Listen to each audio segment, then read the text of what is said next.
Greetings, citizens of the world.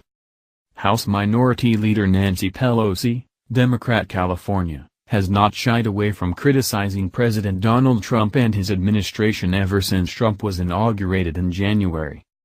On Thursday, after Trump signed an executive order in an effort to reform parts of Obamacare, Pelosi's attitude was no different. This time, though, she had to admit that she had nothing to back up her Trump bashing.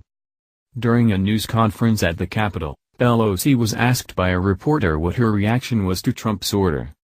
"Can you respond to what we know about the president's executive order on healthcare that they're putting on today, and what your take is on him doing anything by executive order after essentially failing to get anything through Congress on healthcare?" the reporter asked.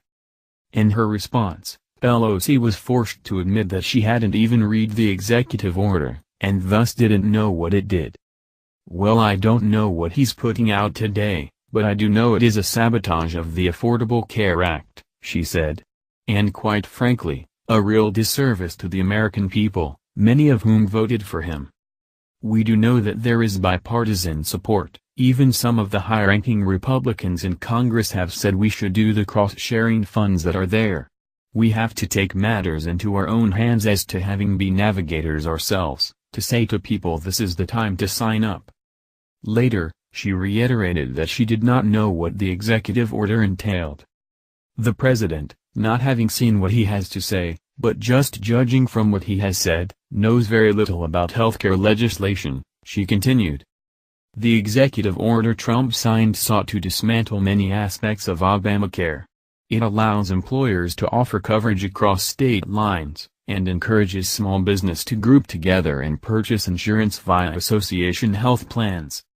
The time has come to give Americans the freedom to purchase health insurance across state lines, which will create a truly competitive national marketplace that will bring costs way down and provide far better care, read a Thursday morning statement by Trump.